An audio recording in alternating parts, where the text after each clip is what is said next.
car symbolizes the culmination of the second stage of an... In a world brimming with innovation, certain groundbreaking inventions and their creators have mysteriously faded into obscurity. Developed the water fuel cell as a retrofit energy systems to conventional cars. This video delves into the tales of 15 inventors whose potentially revolutionary creations were suppressed, whether by external forces or unfortunate fate. These stories not only question the nature of progress, but also highlight the delicate interplay between invention, power, and history. Number 1. The Ogle carburetor, Tom Ogle. In the 1970s, an inventor named Tom Ogle, without a formal background in mechanical engineering, claimed to have designed a carburetor that could drastically improve fuel efficiency. His invention, known as the Ogle carburetor, and it's running through lean, so it just spits it back out of the carburetor, was said to enable a car to travel over 100 miles on a single gallon of gasoline, a figure that far surpassed anything that conventional vehicles could achieve at the time. Ogle's innovation seemed poised to revolutionize the automotive industry and threatened the very foundations of the oil economy. Ogle's system allegedly eliminated the carburetor and fuel pump, instead drawing fuel vapor directly from the tank through a series of vacuum lines.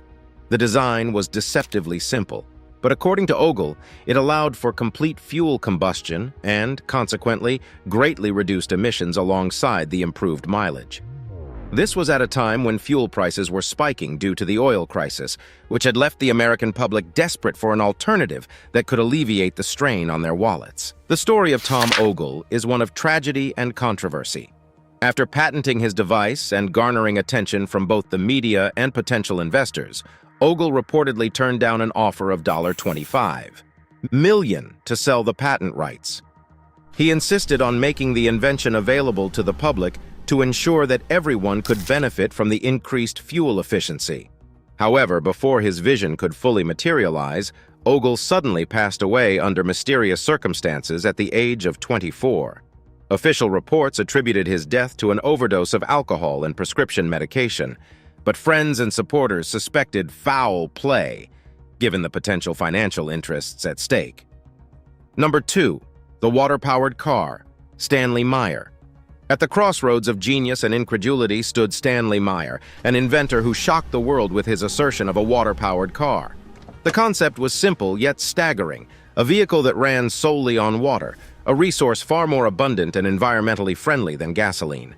We're now using the gas processor to utilize the ambient air to ionize the gases, which is now mixing with the water. Meyer's invention promised a future free from the shackles of fossil fuels, a dream that resonated with the eco-conscious and the economically burdened alike. His water fuel cell, he claimed, could split water into its composite elements of hydrogen and oxygen, which the engine would then burn to generate power, emitting only water vapor as exhaust. Meyer's invention was met with skepticism from the outset. Critics argued that his claims defied fundamental principles of chemistry and physics, specifically the law of conservation of energy. However, Meyer was undeterred. He took his invention on a media blitz, demonstrating his technology with a dune buggy he claimed was powered entirely by his water fuel cell. In a world where oil prices were climbing and environmental degradation was becoming an ever-increasing concern, Meyer's invention seemed like a beacon of hope. His patent described a process that involved a water splitter, which, powered by electricity, separated the water molecules into their constituent parts.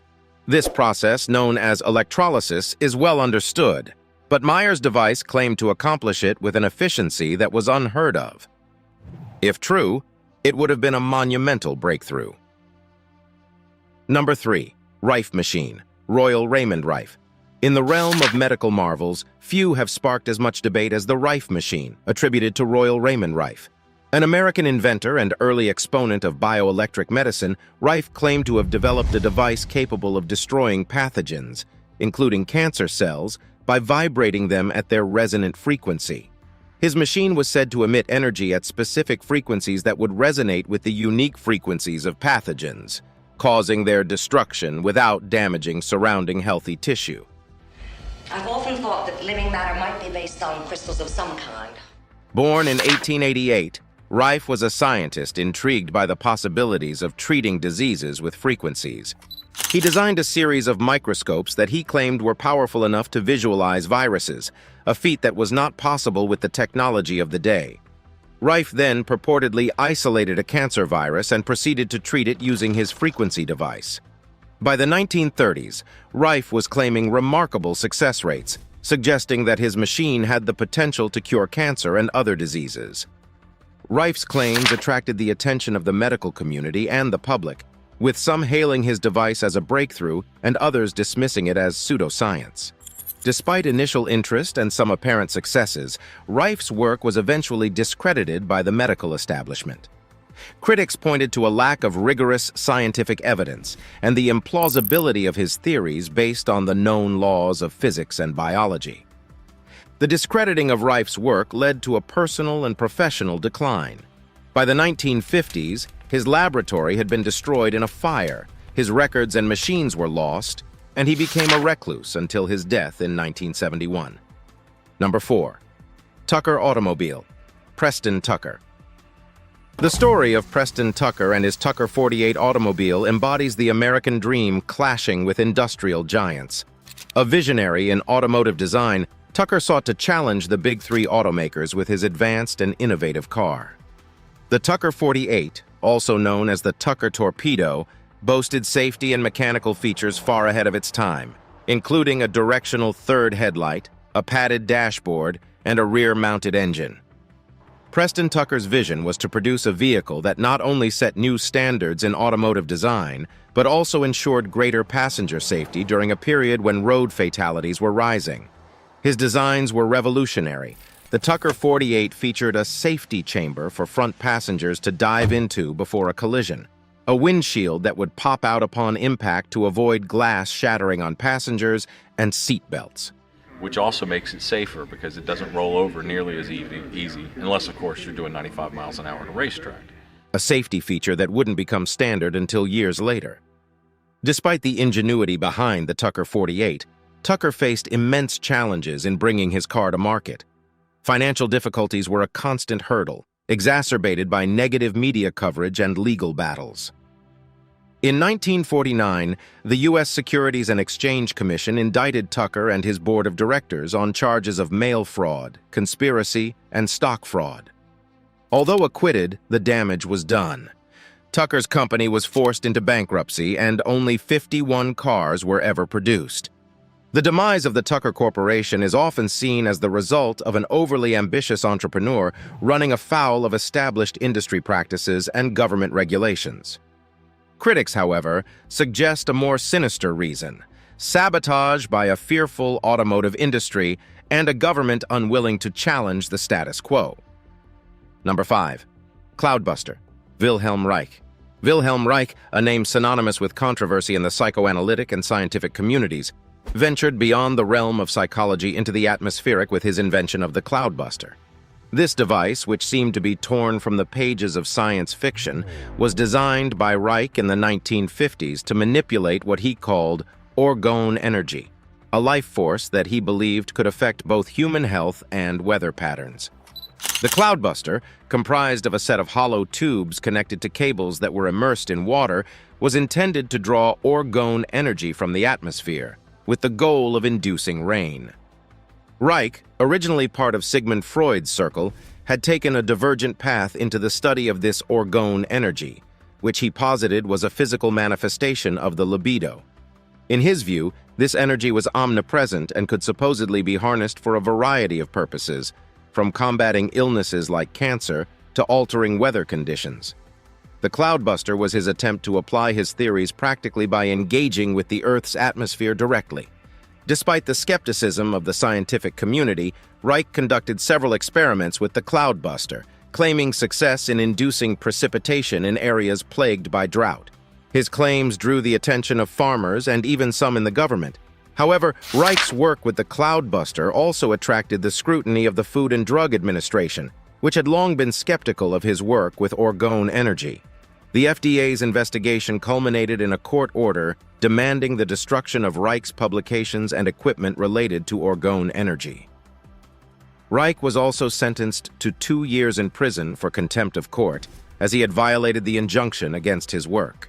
He died in jail, and his cloudbuster, along with his other inventions, fell into obscurity, dismissed by mainstream science as the fanciful musings of a pseudoscientist. Number 6. Cold fusion. Martin Fleischmann and Stanley Pons. The pursuit of cold fusion was brought to the world stage by Martin Fleischmann and Stanley Pons in 1989, promising a clean, virtually limitless source of energy. The two chemists claim to have achieved a nuclear reaction at room temperature. This is the latest version. It's been running for about 4 days. It has the advantage of condensing, collecting the liquid, and returning it to the bottom so we don't lose it by boiling and evaporation. A feat that, if proven, would have upended our understanding of physics and transformed the energy landscape. Traditional nuclear fusion, the process that powers the sun, requires immense temperatures and pressures to force atoms together, releasing energy. Cold fusion, by contrast, would occur without such extreme conditions, a tantalizing prospect that drew immediate attention and hope. Fleischmann and Pons conducted their groundbreaking experiments at the University of Utah, where they electrolyzed heavy water with a palladium electrode and reported an excess heat production they could only attribute to a nuclear process. The announcement was sensational. It suggested a future where energy would be both cheap and clean, solving a myriad of environmental and geopolitical problems. However, the scientific community's initial excitement soon turned to skepticism. Other researchers struggled to replicate Fleischmann and Pons's results, a cornerstone of the scientific process. Questions were raised about their methodology and the validity of their findings. The term cold fusion quickly became synonymous with flawed science, and the overwhelming tide of criticism led both to retreat from the limelight. Fleischmann and Pons's work was largely discredited, leaving their reputations tarnished. The scientific establishment concluded that their findings were the result of bad science, not bad faith, and cold fusion research was pushed to the fringes, sustained by a small but determined community of scientists who believed the core concept deserved further exploration. Number 7. The electric car. Various inventors. The electric car, an invention with roots stretching back to the 19th century, has undergone cycles of prominence and obscurity, often pushed aside just as it seemed poised to become mainstream. In the early 1900s, electric vehicles, or EVs, were not an uncommon sight on the streets, prized for their quiet operation and lack of noxious fumes, in stark contrast to their gasoline-powered counterparts.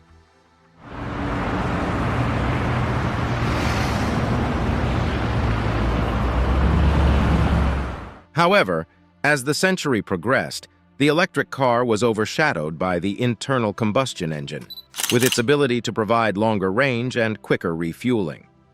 Despite its early promise, the electric car faced numerous setbacks. Innovators and manufacturers who saw the potential for an automobile powered by electricity were frequently undercut by the established oil industry and auto manufacturers invested in the status quo. The narrative of the electric car is peppered with stories of sudden discontinuations and unexplained withdrawals from the market, fueling speculation about the forces at play behind the scenes.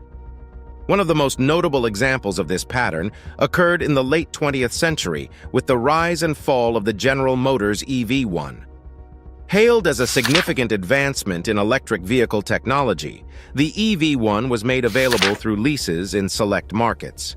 But despite positive consumer feedback and a growing cult following, GM abruptly ceased production, citing insufficient demand, and went so far as to recall and destroy the majority of the existing vehicles, leading to public outcry and suspicion. Number 8. The Aerowagon. Valerian Abakovsky. Valerian Abakovsky's Aerowagon was a bold foray into the world of high-speed rail travel, a unique and ultimately ill-fated invention of the early 20th century. Conceived as a propeller-driven rail car, the Aerowagon was designed to transport Soviet officials rapidly between Moscow and Tula. The train you were making up for that colonel. He's stealing a load of pictures. You should hear what they're worth.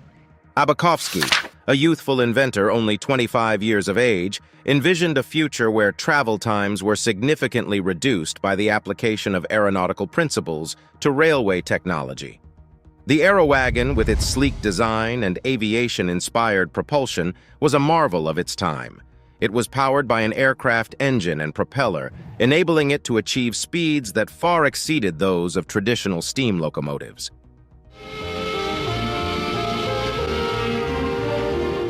The test runs were a testament to Abakovsky's vision as the aero wagon hurtled along the tracks, cutting through the Russian landscape with unprecedented velocity.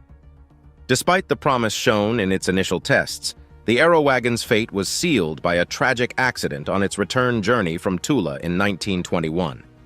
The high-speed railcar derailed, resulting in the deaths of everyone on board, including Abakovsky.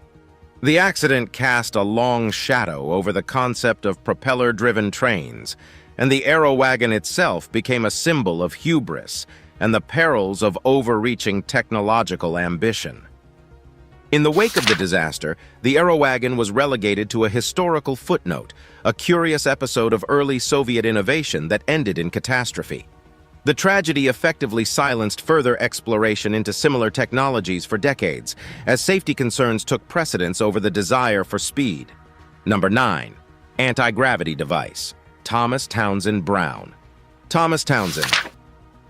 Brown's foray into the world of unconventional propulsion systems began in the early 20th century, leading to his pursuit of an elusive technological holy grail, anti-gravity. Brown's experiments centered around what he termed electrogravitics, a concept suggesting that strong electric fields could affect the gravitational pull on a mass. His invention, often referred to as the Biefeld-Brown effect, hinged on the idea that charged capacitors, when suspended in a vacuum, showed a small but measurable thrust in the direction of the positive pole. Brown's work in this field resulted in the development of devices that he claimed were capable of producing this anti-gravity effect.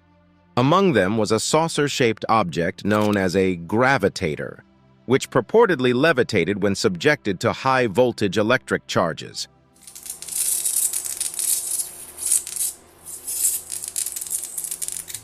The implications of such a discovery were profound, promising a revolution in aerospace technology with the potential for vehicles that could hover and fly without the need for wings or propellers, powered purely by electrical energy. Despite the initial excitement surrounding Brown's claims, his work was met with skepticism by the scientific community. Critics argued that the forces he observed were simply ion wind, a well-understood phenomenon where ions are transferred from one electrode to another, creating thrust. This effect was known to be far too weak to account for the kind of propulsion necessary for anti-gravity flight. Undeterred, Brown continued his research, often in secret, with the support of private investors and military interest. Throughout the 1950s and 60s, he sought to refine his technology and demonstrate its viability. However, conclusive, publicly acknowledged evidence of a functioning anti-gravity device never materialized. The mystery surrounding Brown's research deepened after his death. His experiments on electrogravitics had become the stuff of legend within certain circles, inspiring conspiracy theories and tales of government cover-ups. To this day, the idea of anti-gravity remains a staple of science fiction, and Brown's work is often cited by proponents of alternative propulsion systems. Number 10. The Avrocar, John Frost. The Avrocar, designed by engineer John Frost of Avro, Canada, was an ambitious venture into the realm of vertical takeoff and landing, VTOL, aircraft. During the 1950s, at the height of the Cold War, the concept of a flying, saucer-shaped vehicle captured the imaginations of both military strategists and the public. Produced by Avro Aircraft Limited at Malton, Ontario, the Avrocar symbolizes the culmination. The Avrocar was intended to be a part of the U.S. military's arsenal, a testament to Frost's innovative approach to aeronautics, which sought to combine the hovering capability of a helicopter with the speed of a jet. The Avrocar utilized a turbine engine to create a cushion of air upon which it would ride, a principle known as ground effect. The saucer was designed to draw in air from the top and expel it below, creating lift and thrust. The initial vision for the Avrocar was a craft capable of high speeds and altitudes, but the reality was a vehicle that struggled with stability and control issues, never achieving more than a few feet of altitude. Despite the significant investment and numerous test flights, the Avrocar could not overcome the inherent technical challenges it faced. The project was eventually deemed a failure, with the prototypes relegated to museum pieces and the dream of a military flying saucer abandoned. However, the Avrocar project contributed to the understanding of VTOL technologies and left a legacy in the annals of experimental aircraft design. Number 11. The Harmonic Code. Edward Leedskalnin. Edward Leedskalnin's story is as mysterious as the Coral Castle, the monumental structure he built single-handedly in Florida. His Harmonic Code, which he claimed to be the secret knowledge of the ancient builders, was credited with enabling him to single-handedly carve, move, and set massive coral blocks weighing several tons each. And make it easy for him to lift these rocks. The heaviest rock here weighs 30 tons. Leedskalnin, a Latvian immigrant, was a self-taught engineer who worked on his castle, which he called Rockgate Park, from 1923 until his death in 1951. Leedskalnin's understanding of magnetism and its relationship to the Earth's magnetic field was the cornerstone of his Harmonic Code. He wrote several pamphlets on the topic, espousing his belief that all matter consisted of individual magnets and that this inherent magnetism could be harnessed to achieve seemingly impossible feats. His writings, cryptic and full of riddles, suggested that he had rediscovered ancient wisdom that could manipulate magnetic forces. The physical testament to Leedskalnin's work, Coral Castle, with its massive gates and stone furniture, stands as a tribute to his enigmatic methods. Visitors to the site are often bewildered by the accomplishment, given Leedskalnin's slight frame and lack of modern machinery. Skeptics and scientists attribute the construction to the clever use of leverage and basic engineering principles, but those who subscribe to Leedskalnin's theories insist there is more to the story. The Harmonic Code remains a topic of speculation and intrigue, with Leedskalnin's methods and knowledge dying with him. His legacy is a testament to the power of curiosity and the enduring human fascination with ancient knowledge and the secrets of construction that continue to elude modern understanding. Number 12. The Chronovisor. Father Pellegrino Ernetti. The chronovisor was a purported time-viewing device that emerged from the shadows of the Vatican's scientific enclaves. Father Pellegrino Ernetti, a Benedictine monk, claimed to have engineered this miraculous apparatus capable of peering into the past.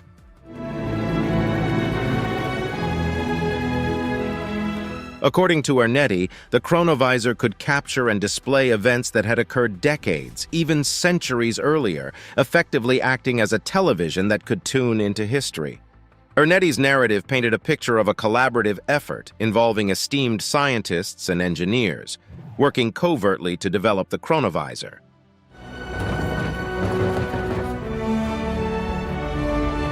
The device was said to operate on the principle that every event leaves an energy mark that can be traced and visualized with the right equipment.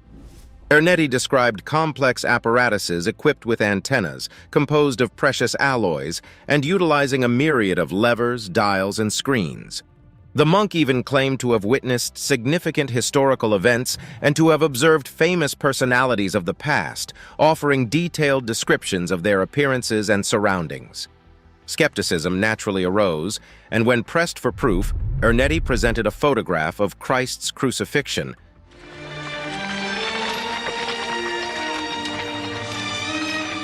which later turned out to be a reworked version of a known sculpture.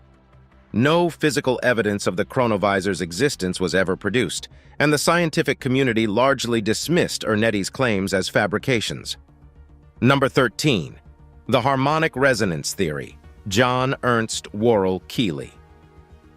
In the late 19th century, John Ernst Worrell Keely captivated the public with his harmonic resonance theory and the associated Keely motor. Claiming to have tapped into an unknown physical force which he called etheric force,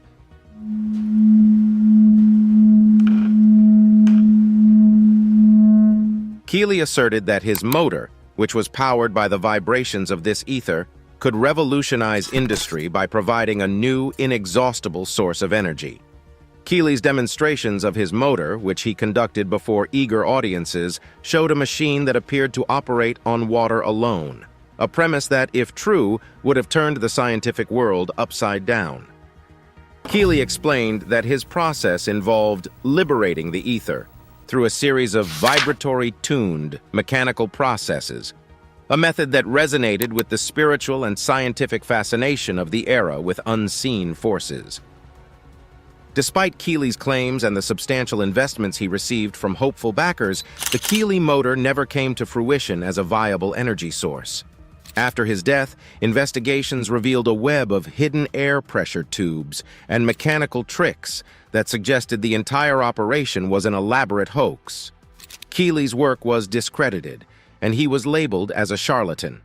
Nevertheless, the legacy of John Keely and his harmonic resonance theory endures as a cautionary tale about the seductive power of pseudoscience and the enduring human desire to discover new frontiers of energy and invention. His story is a complex tapestry of the age-old conflict between skepticism and belief in the pursuit of scientific advancement.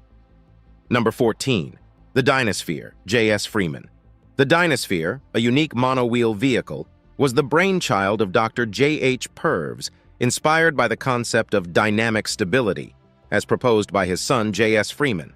This unconventional mode of transport, which featured the driver seated inside a large wheel, was envisioned to revolutionize personal transportation. The Dynasphere, powered by a petrol engine, because we are not trusting to pushing the wheel round to get ourselves going, was capable of beach and road driving, boasting a design that was both futuristic and outlandish for the 1930s. The appeal of the Dynasphere was in its simplicity and its promise of an exhilarating driving experience. Purves claimed that the vehicle could reach speeds up to 30 miles per hour and that its gyroscopic nature would ensure stability. However, practical applications of the Dynasphere were limited by inherent design flaws. The vehicle was difficult to control and prone to tipping over when turning. Despite these challenges, Purves and Freeman continued to develop several models, including versions for 1 and 2 passengers. The public demonstrations of the Dynasphere garnered widespread attention, featured in newsreels and drawing crowds eager to witness the peculiar spectacle of the wheeling vehicle. Nevertheless, the novelty of the Dynasphere could not overcome its impracticalities, and it failed to attract serious commercial interest. Eventually, the Dynasphere was relegated to the sidelines of vehicular innovation, remembered more for its distinctive design than its utility. Number 15. The Cure for Cancer, Various Claimants. The quest for a cure for cancer has been fraught with both genuine scientific endeavor and controversial claims. We would call that a tumor. Specifically, cancer is a malignant tumor. Over the years, various individuals and researchers have come forward with claims of definitive cures for cancer, often citing natural remedies, unconventional treatments, or breakthrough drugs. These claimants have ranged from medical professionals to alternative health practitioners, all asserting to have found the elusive solution to one of humanity's most persistent adversaries. One such claimant was Harry Hoxsey, a former coal miner who in the 1920s popularized a herbal remedy allegedly handed down by his great-grandfather. The Hoxsey therapy, as it came to be known, comprised an external salve and an internal tonic of herbs. Despite the lack of scientific validation, the Hoxsey therapy attracted thousands of patients to his clinics across the United States. The medical establishment, however, condemned his treatments, leading to legal battles and the eventual closure of his clinics. Another notable figure was Gaston Naessens, a French-born researcher who, in the 1960s, developed a compound he called 714X. Naessens claimed that this substance, derived from camphor, could improve the immune system's ability to fight cancer. The scientific community was skeptical, and Naessens faced charges of illegal medical practice.